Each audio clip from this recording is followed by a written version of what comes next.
think this may be the right person. I think they have the values for the team, but yet they're missing some of the check boxes. So really fully understanding that full job description prior to starting the recruitment process is key. And then the number two, which is so valuable, is understanding the value system within the organization, and will this person be a fit? There are certain teachable skills, and then there are the unteachable skills that lead to issues down the road. So we want to make sure that the basics are set forth prior to the interviewing process beginning. Amazing. So I love running workshops, and if you're familiar, there's something called the working genius model. And what this is essentially is Patrick Lencioni, he describes that in order to get a project done, there's 6 types of work that really has to, basically be done to finish this project. And he has an acronym he uses, and the letters are widget. And he says that there's different, imagine these different types of people, right? We have the W, that's the wonderer. The person that's looking around and is always thinking what's out there? What can we do? How can we change things? Now this person might be stuck in the cloud sometimes, okay? But it's also really important to have someone that's always thinking about what could be bigger, what could be better. Then we have the I, is the inventor, the person who actually comes up with ideas. And again, this person might come up with amazing ideas. Sometimes the ideas might be a little too big and a little too crazy, but often those ideas are really what makes a difference in the organization. The D is the discerner. It's the person that hears the idea and is like, wait a minute, that's totally out of budget, it's unrealistic. And they evaluate, is that idea even good? And once we have the idea, we have the G, the galvanizer, who's like, guys, we got this, we're gonna do this, we're gonna hit the goal. They're super excited. They're the one that's gonna get buy-in. The E is the enabler. It's the person that's like, I'm gonna roll up my sleeves. I'm your number 2. Whatever you need, I'm gonna get the job done. I'm gonna help you. And the T is the tenacity person. It's the person that gets the job done. It's the closer. Now, I want you to think about this for a minute. When you have a team, you want to have people with all of these letters. Because if you have too many people that are WIs, and they're just the wonderers, the inventors, and no one to get the job done, you're going to have a very inefficient organization. And if you have people that are just the doers and the closers with no one thinking about what makes sense to do, you're going to have people spending a lot of time doing things that are not helpful. So I'm going to suggest that when you hire, you could think about taking these assessments. If I'm running a workshop and I have this, I will make sure, I will have people that we're interviewing take the assessment, and I will know how they fit in with the team. So before hiring, I would look at the different letters that your current team has and try to hire people with the missing letters. It's super helpful, and it can ensure that your team is really well balanced. Okay, so now we have maybe some tools in hiring, but where do we go to find these people? Okay, we all have open positions, and how do we find them? So Rivky, if you want to maybe start with this one. Okay, great. So starting with our recruitment strategy, what are our sourcing methods? Do we go to websites? Do we go to local papers? But one thing in Lakewood, at least, we do have a pool of people who really focus on doing chesed and helping people find positions. And this is accessible not only in the Lakewood area, it's beyond that as well. And we've been able to hire very successful people through this strategy as well. And then focusing on the roles that are sometimes more difficult to fill, it's a very specific niche. How can we look to train someone? Is it going to be an internal hire or someone that is very passionate about the field and can learn the skill? Are we willing to invest in the training and invest in schooling for the individual? And then, of course, ensuring that we do have some kind of 2-year commitment or something to compensate for the investment that we've done. But focusing on the sourcing strategy, not only does it have to be something that we're spending loads of money on recruiters, but there are a large pool of people that just want to do chesed and help others find positions. You know how there are so many chesed organizations to help people with funds so that they can cover Yontif, they can cover Shabbos meals, but yet there are so many others that focus on helping them find their job so that they don't have to worry about their parnasa. Amazing, Carol. Yeah. So I'll just add 3 more to that. One is, and beyond recruiting, of course, there are recruiters out there, but beyond recruiting, the first one is really learn how to spot transferable skills. So I know that's a buzzword that gets thrown around a lot, but if you think about that, you're not thinking, when you look for a job, I need someone who has run HR, or I need a director of HR. Be more open-minded to that. And Rivky, actually, I learned a little bit about your story. This example's not about you, but it could be. There's a role where someone was trying to find a number 2 for HR, and so they were in an operations role. Does not seem like that would make sense at all. But when we looked at the person's skills and looked at what their transferable skills were, it was an absolute perfect move. That person is now the number 2 for HR and on track to being the head of HR at that organization. So, be open-minded to that. The second one I would say is tap your network and be willing to go to out-of-the-box candidates. And the third one that is often not thought about is, are we looking inside? Do you know how to spot a high performer? Do you know how to find somebody who has the skills that you can take a chance on? So I'll just give one example from my own personal history. I had someone I hired fresh out of college. She was very much in her cocoon, had not found her wings yet. She was managing my calendar, coordinating things, and within a year I realized that she had so much potential. She started making my board decks, preparing my presentations, probably going with me everywhere and doing very high-profile work. And why? Because I saw that she can learn fast, she always over-delivered, and she was just willing to try. So take a risk. It's not always outside. Sometimes it's just right under your nose. Yeah, and I'm from out of town, so we hire anyone with a pulse because we're often desperate, okay? But I will just suggest being like a little bit flexible. So, maybe be open to more remote work. I remember during COVID when we hired someone, I work for NCSY, and if you think about someone in Kyiv, you think about in person, and when we couldn't find someone and we hired remote, that means we hired a Kyiv person to work remote the entire year. And at the end of the year, we sent more kids to Eretz Yisrael than we had in the past ever with a remote position. It was only because we were able to be open-minded. So again, for positions don't matter. I would check Indeed, I would check Craigslist, but I would again be flexible to the type of hours, the remote. They want some in person, some in the office. I know we have our ways, but it doesn't always have to be the way we thought. So just being open to some changes is going to be helpful. I really want to ask though, can you guys share maybe a story of hiring gone wrong? Are there any stories that you could feel comfortable sharing about maybe you didn't make that perfect hire? So I don't know, Carol, I feel like you're going to have a good story. Okay. I've done a lot of hiring in my past, whether for me or for others. And by far, hands down, the worst mistake I ever made was hiring someone very fast. I was absolutely desperate. I had piles of work. The company was in growth mode. I was working for a Fortune 200, and I needed just anyone. So I trusted a referral. I brought that person in. I was the only interviewer. I think you all know where this is headed. So I developed a different philosophy, which was to hire slow so that I don't have to fire fast. And so what do I mean by that? Really make sure, use all the tips that we said earlier about how to hire, but it also means make sure 2 or 3 people on your team have met with them. Make sure 1 or 2 stakeholders who have to like them in that job have met with them. Have other people bought into their hiring, so you set up a small group of people who are invested in their success in the role.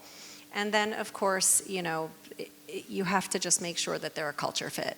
I said earlier, which this may sound counter to it, that you don't want to hire people based on their style, but actually in this scenario, culture fit is something different. We don't want to bring in that bull in a china shop.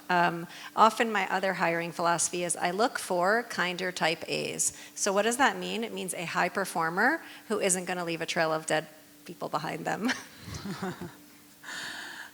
Okay, Rivky.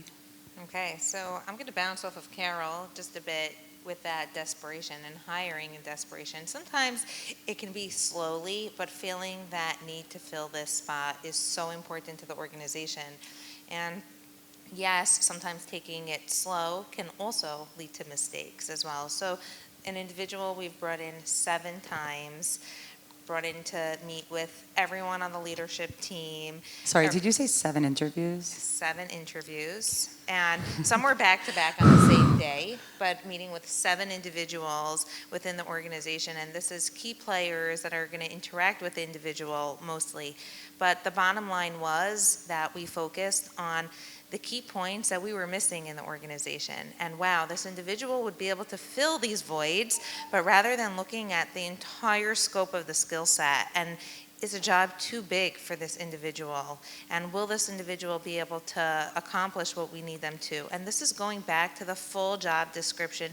Do we have it boxed out with a checkbox, ensuring that this individual will be able to cover all grounds, or is this individual being helpful to us with the void that we have currently?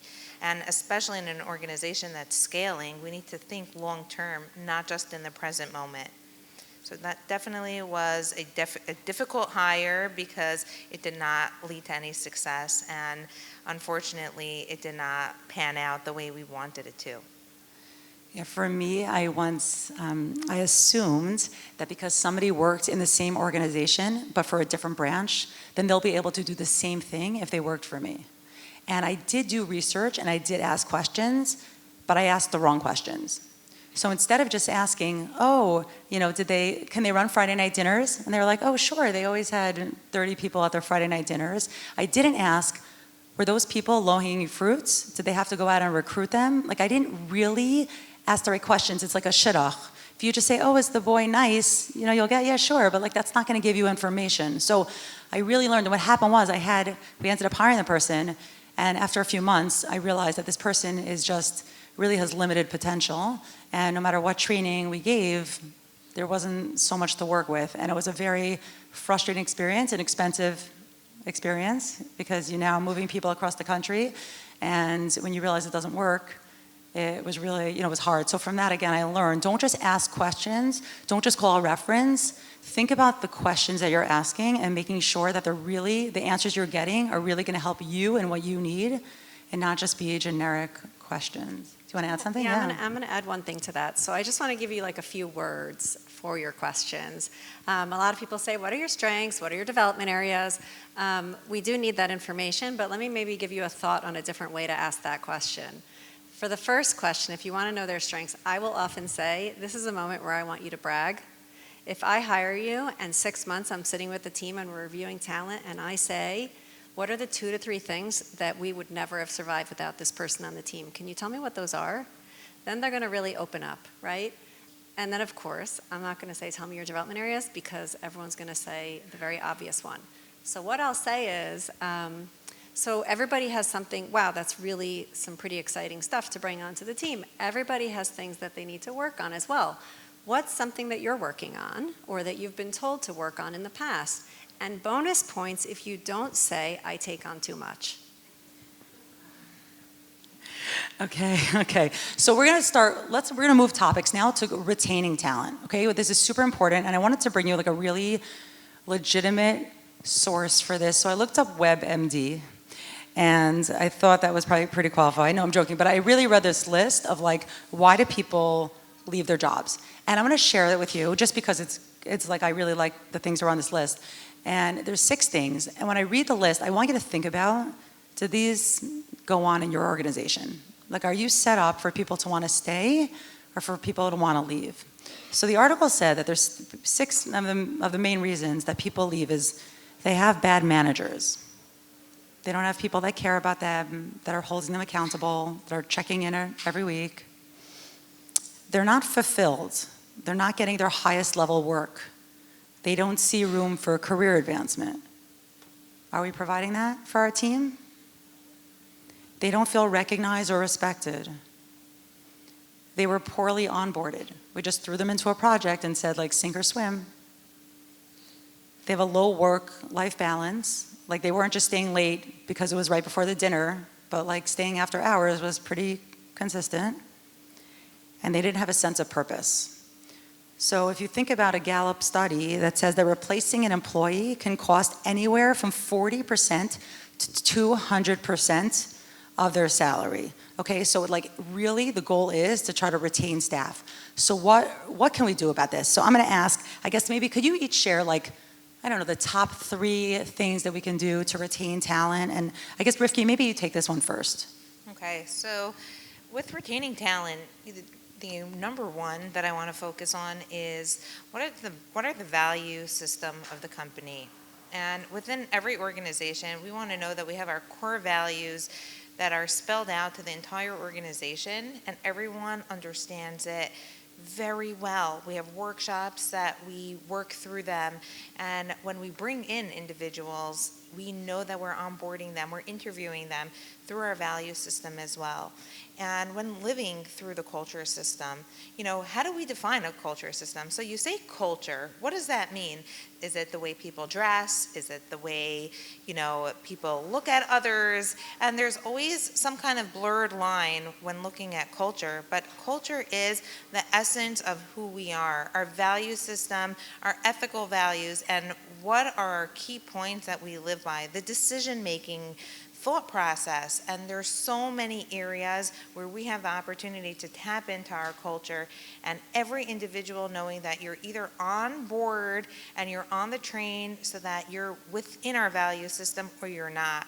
So the top 3 things I would say with retaining talent is that number 1 is each individual is bought into the mission, brought into the culture, understands it well, and lives by it every single day. It gives a sense of purpose. You leave the office every day with, wow, we are part of such a great mission, accomplishing so much for the communities that we service, as number 1.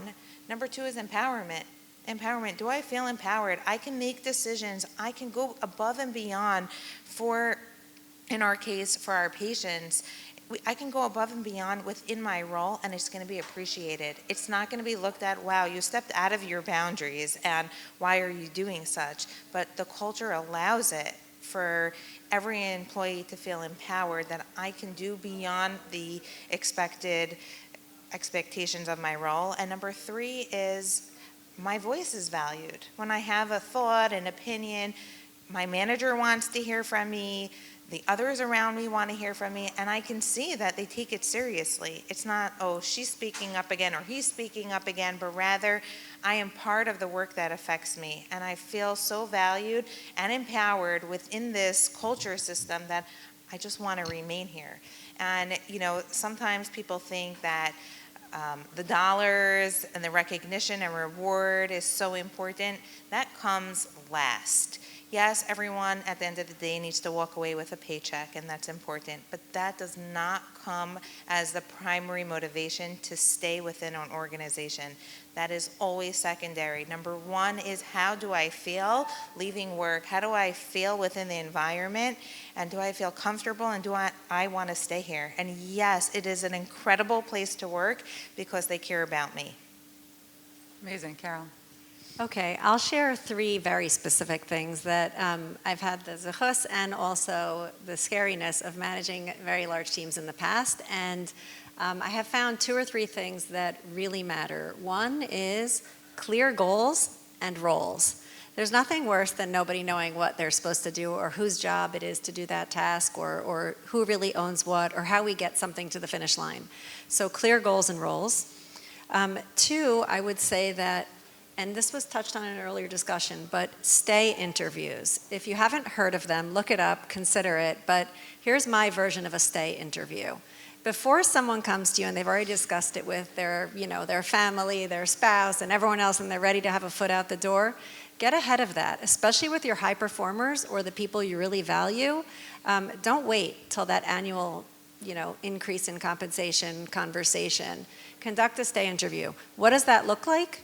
It means you sit down with them, you have nothing else on the agenda, you lean in, you really care, and you say to them, what are 3 things that are really important to you? Why do you stay here? I don't want to just assume it's compensation, though it's okay if that's what matters to you, but are there other things that keep you here? And the other side of the question, which we're all really scared, but it's a little bit of the elephant in the room, what are the things that you might leave for, and how can we prevent that?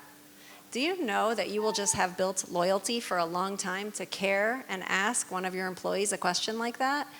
So think about conducting a stay interview. Of course, use your own words, but I tend to try to do it from a place of caring. And the final one, on a related note, especially important for your high performers, but important for everyone, is giving feedback. So a lot of people, and I will say especially in the firm community, we're all very uncomfortable with feedback. I'll share some thoughts later on a really easy model you could all use. But think of it like this. Think of feedback as a gift. So what do we do with a gift? We prepare for it. We wrap it. We think about what we want to say on the card. You see where the analogies are going here. And then when we present that gift, we wrap it with some nice information. You know, I really value this about you. And here's something I need to see improve so that you could continue to be successful with us. And so if you think about that, then what's the flip side of feedback? Be really good at getting feedback, or you may only get it once. So when someone gives you a gift, do you look at it? Do you ignore it? Do you throw it on the table? Do you say thank you? Do you say, oh, I already have this? I already know that? You know, how do you think about being a good giver of feedback and a good receiver of feedback? And if you package it up as a gift, it keeps giving and giving for a long time. Amazing. Yeah, there's a concept called psychological safety, and if you're not familiar with it, it became popular through Amy Edmonston. But the idea is that people need to feel safe in their jobs. They need to feel safe to speak up for good and for bad. And I don't know where everyone here works. You might be in an environment that's high psychological safety, where you do feel safe, and you might be in a situation where you're kind of walking on eggshells a little bit and not sure what you can say or how it's going to be received. The goal is that people should feel safe in their jobs. By the way, I'm trained in running brainstorming sessions and innovation, and one of the things that we do is, instead of having one person at the front of the room leading brainstorming sessions with hoping that somebody will share an idea, we actually get everyone into small groups, because this makes introverts feel safe to share ideas in smaller settings and create an environment where everybody feels comfortable. So you want to create this space where people feel safe. And on the same line, it's, you know, as Carol mentioned, it's giving them clarity on their jobs. People need to know exactly what they need to do to be considered successful in their line of work. And you could, you know, so tell people straight out, this is what I'm expecting from you every single week. Put a number attached to it and tell them again, and we'll speak more about this, but like, they should know, if you do this, we're successful. It should be very clear to them and they feel safe. If I've done this, I don't have to worry about job security. Like, this is what I'm expected of me. And the same thing with the team. The whole team needs to know where they're going. What are we doing? Why are we doing these jobs? Is this busy work? Is this just some donor that decided we need this and we're all stuck doing this annoying project? Like, where are we heading and why are we doing this? So if you have a team that's everybody feels safe to speak up, they feel clear in their role individually and as a collective team, it's going to drive everything forward, and it's going to ensure, you know, that more people are happy and that they want to stay. But the thing is that firing is inevitable, and sometimes it just happens. And the problem is, especially in firm organizations, like, somehow everybody that you need to fire is like your cousin or like your neighbor or like the donor knows them, and someone's going to be upset and you feel like you can't get rid of them, and it's like very uncomfortable. But it does have to happen. So we're going to talk a little bit now about having those conversations, how to avoid it. And I'm actually going to share, so I mentioned I love giving workshops. I have one that's called How to Get Your Employees to Quit Before You Fire Them. Okay, so I know that's edgy. It's a real workshop. And the goal is not to get everybody to quit, even though that does happen sometimes. That's not the goal. The goal is to get people to improve. So I wanted to share with you this system, and it's based on this OKR management system that I use. But essentially, if people are clear on what they need to do every week, okay, so for example, let's say they're in a recruiter and I need them to, I'm making this up, make 10 phone calls, okay? Every week they need to make a minimum of 10 phone calls, they need to have 5 coffee meetings, everything has a number attached to it.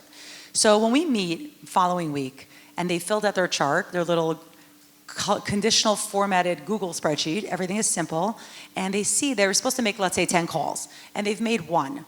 So they see a bright red color popped up because they didn't do their job. Okay, now if they didn't fill it out because they were afraid to get that red, I make sure that we fill it out together so they could see those colors very clearly. And I say to them, oh, hi, Shmuel, how's it going? I see that, this week you were able to only make 1 phone call. What happened? Yeah, I was so busy with the Rosh Chodesh project. like I just wasn't able to do it, but like it's really important. I said, okay, I'm so happy that you did the Rosh Chodesh project, but if you remember, when we decided these numbers, we discussed that the most important thing, the number one thing you need to do every week is make these calls. No problem, no problem. Next week the project's over anyway. I'm for sure going to get to it. We meet again next week. Oh, so, okay, I see that you were still able to make one phone call. What happened? Yeah, no, I tried. I really was busy. Okay, so what do you need me to do? Do you need me to help you? Want me to stay on the call with you? How can I help you? We do everything I can. By the next week, if this person is still having one phone call made, that conversation gets so much easier. And I actually had this conversation with a recruiter, and after the third week of him not calling any parents, I said to him, can I ask you a question? Do you like recruiting? And he's like, I hate it. I'm like, do you know that you're hired to be a recruiter? This is a real conversation. I'm like, that's actually your job. He's like, I really don't like this. That conversation of moving him somewhere else was so much easier. But here's the thing. Let's say they made 10 calls every week. So what do? The first week I say, wow, you made 10 calls. How'd it go? He's like, what do you mean? I'm like, well, how do the calls go? He's like, oh, I have to speak to them? I left them voice messages. I'm like, okay. For next week, you're going to make calls and you're going to speak to the people. Amazing. Next week, wow, 10 calls again. Great job. Bright green. Amazing. How did the calls go? Great. They were terrific. Great. Tell me about them. What do you mean? I'm like, I'm going to ask you about every single one of those calls so that you're going to tell me about them. And then next week, I'm going to follow up with you and ask how you followed up with them. They're like, oh, I see what's going on. Now, what happens if every week they call 10 people, but they're not making any sales? They're not closing anything. So at least I know that they need sales training. But that conversation, checking in every week, giving them exact numbers of what they need to do is going to make the key difference. And I've had time and time again where people will just, after a few weeks of going through this, they're like, am I going to have to do this every week? And I'm like, uh-huh. And they're like, can I maybe do, and the conversation is so much easier. So often they will step down if they need to. So I just want to share that strategy with you. It's I often get called in for the hard cases. Like, oh, Meira, we have someone. I'm like, terrific. But it really works and it's so simple. So it's really something that you can use. But Rivky, I know you have a lot to add on this topic. So do you want to? It's always a fun topic. And unfortunately, it comes up we'd like it to. So, just thinking about terminating an employer, working through an improvement plan, number one is clear expectations. Did we set the expectations clearly and give the appropriate feedback so that there are no surprises? So one story that I want to share is that sometimes, you have someone that's not excelling in their role, and you look at their life story and you say, what if I terminate them? Where are they going to go from here? And I can't do it to them. As Meira mentioned, they're related to this one or that one, and it's just going to be so difficult to face. So the number one is looking at the responsibility to the organization. We have to know that we're doing the right thing for the organization, and that is our chesed. Our chesed is to the organization and not to the individual to keep them on board.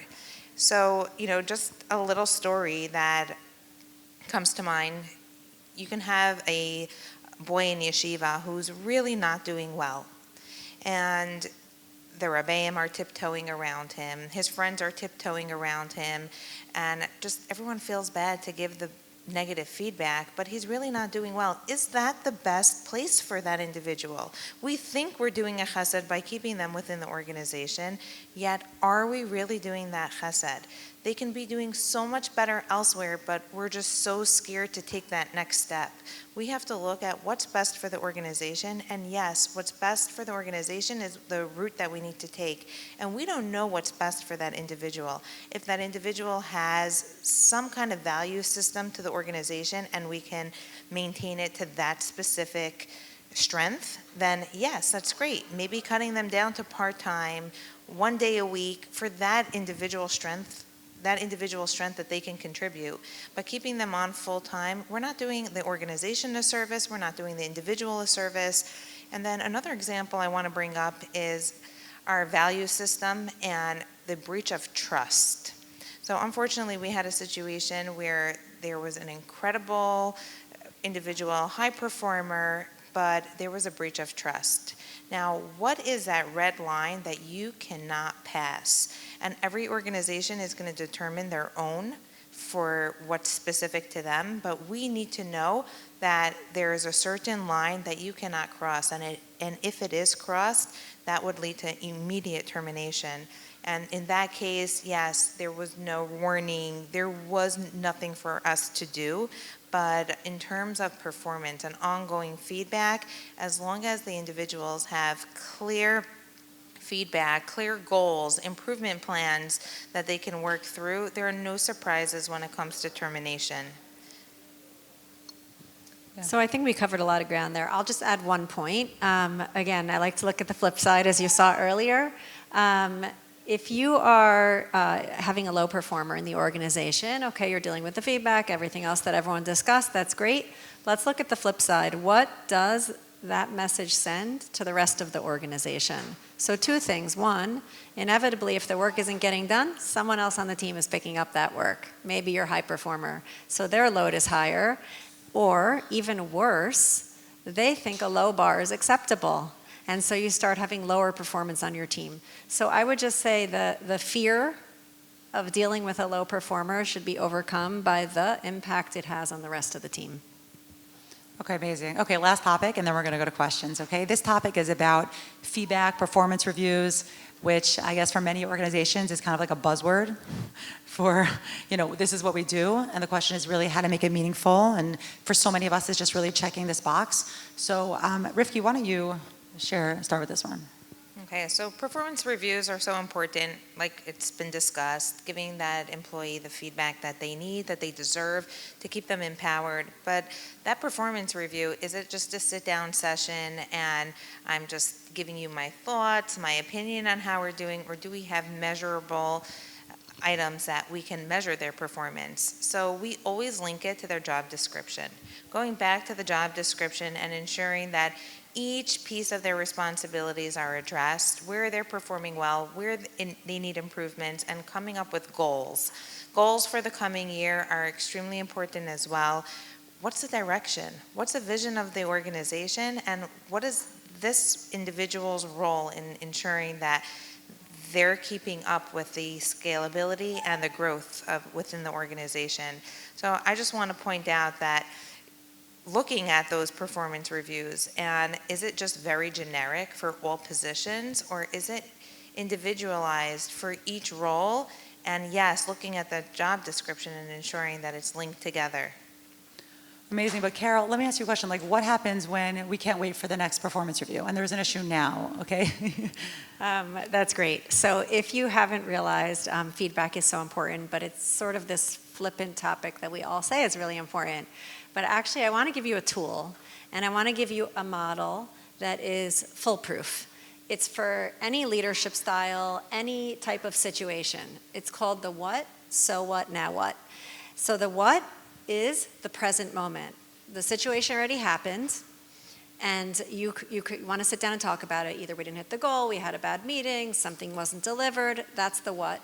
The so what is what, so what are we doing about it? What's the tachlis here? What did we learn from the situation? What needs to be different? And the now what is how we're going to handle it differently in the future. And so if only people would have this conversation and really address the thing that just happened, there's learning it for both of you, but if you use the what, so what, now what, you completely neutralize the entire situation and you can actually talk about the thing that happened. And just one small plug, the reason I'm so passionate about this, especially in the klal, is that we're not giving feedback a lot of the time, but it's in us and it's eating us up. And so unfortunately, sometimes that leads to a lot of lashon hara instead. So if you really can't push yourself to learn to give feedback or to give more feedback, understand if being a gift isn't enough, is making a strong performer isn't enough, then I would say also just know you're preventing immense amounts of lashon hara by doing it. Amazing. And I'll just add one thing is just, I really try to meet with the staff that I manage every single week.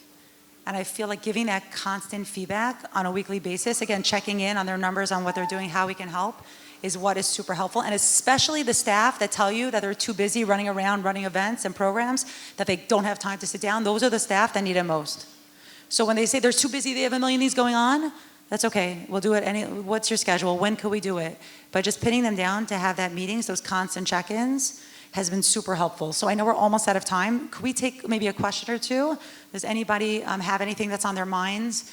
Because I know that, I know I mentioned that they have amazing things to say. I hope everybody benefited. Is there anyone here that has a question that they want to ask? Yes. How do you go about, obviously, you have to build trust, right? And so you can't go from meeting to meeting. What are the ways which you sort of build trust that you're in it for their best interest between meetings? What are the ways you exhibit those behaviors to create trust among your employees? As a leader or as a direct report? As a leader, right? Just because you're not waiting till the feedback meetings and right, you have to show and exhibit those things so they know when they walk in the room that there's trust there. How do you do that between those meetings and between those times? Yeah, so I think there's trust when you actually set clear goals and you have clear parameters where you don't make faces or you don't show your frustration to them. You have to think when you're a leader, you have to be consistent. You have to be authentic. You have to be a stable rock. And I know it's hard because leadership is so hard, but the people working for you don't care. Every single thing that you are doing is micro-analyzed as the leader. Do they like me? Do they not like me? What'd they say? Was that a message for me? So the way to build trust is you sit and you talk through the goals. You clarify the performance expectations. You actually invest in conversations about what you can do to grow them. I know one of the panels touched on that, but a huge way of building trust, say what you mean what you say. I know that a lot of people don't say that, but if we go back to feedback, people are so scared to say what they mean that they'll talk in circles or give feedback like this. I'm sorry, is there feedback in that message? I don't know what you just said. So you build trust when you're an authentic leader who sets clear goals, gives good feedback, manages expectations, and delivers results. That's really what leadership is about. I'd like to add as well, open and honest conversation. So many times it's just difficult. We don't want to have that open and honest conversation, but we will always gain more from that open and honest, and it's going to lead to growth, both for the leader and for the individual. And then just the other side is like just noticing what's going on. So making sure, like, again, when they're just ran an event for you, like send them flowers. Like the other stuff, the nice stuff, like the human touch is like showing that you really care and you're not just here because you're managing them and tachlis and business and everything. Like, I think that piece is really important. It's that balance of like letting them see that you care and what's going, checking in on what's going on in their life, but also being serious. So yeah, that's a great question. Thanks. Anyone else? Yeah. You're setting the tone from above. What do you do if you have a supervisor who is creating a dysfunctional department or a dysfunctional person? You mean how do you get your supervisor to quit before you fire them? Is that the question? Was the question how to get your supervisor to quit before you fire them? Yeah, because then there's the whole cost of turnover. So do you focus on the supervisor who may cause turnover lower down? What do you do? I mean, this is a real situation, right? You have someone on the top who's causing a lot of dysfunction and stressing everybody out. I mean, there's so many moving pieces here, right? Like, what do you do with this person? Ideal situation is, number one, is kind of isolate that as much as we can get people away from that, possibly give them another manager, if this is possible, having them report to other people, having them involved with other people that are supporting them. I mean, ideal situation, we get rid of the dysfunction, but it's not always so easy, right? They're the mother, the cousin, they're also a donor, or whatever the reason is, but it's hard. But I would try to isolate and give that person as best, a situation they can, and that supervisor, whoever's supervising them, they need to be firm with them and give them boundaries of things that they can't do. And I think, as Rivky was mentioning, like there needs to be lines that they can't cross. And if they're disrespecting other people, then they really can't stay. I don't know if you... I was just going to say one thing that actually connects your question and your question that I just thought about also is if you've heard of the model of 5 dysfunctions of a team. If you haven't, I would look it up. It really speaks to the different things that you need. At the top, obviously, is trust, but you have to be reliable and pay your employees. You have to have open communication. You have different elements. So I would encourage everybody to look up that model. But there's key foundational items that build trust, and then there's key things that create dysfunction in a team, and a lot of pointers on how to handle it. So just in the interest of time, I would say you can look that one up as well. I would add as well, so many times we're stuck in the mud with a difficult challenge and we can't see ourselves beyond that. And if we're not ready to make those moves, and sometimes they're difficult moves, we will always stay stuck in the mud and we will never be able to see ourselves beyond that point. So it's just weighing out the pros and cons of open, honest conversation, which is very difficult, but it leads to just a better place than we are in now. Okay, final question? Yeah. Take that point you said right now. Are there ways that you can catch yourself from fooling yourself or actually dealing with the problem? Sometimes we fool ourselves. Oh, he's such a nice guy. It's going to be so hard to replace. It's a million one excuses that goes in minds when we have someone who's toxic or dysfunctional. But you have to make that change. What are some tricks to catch yourself? So number one is looking at the impact on the rest of the team. So is it impacting the rest of the team or not? That would be question number one.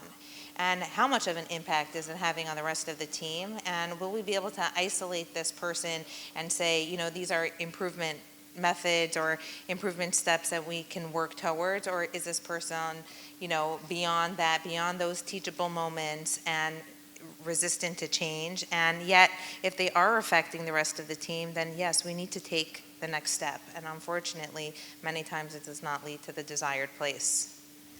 The other thing I would say is leaders need to be reviewed.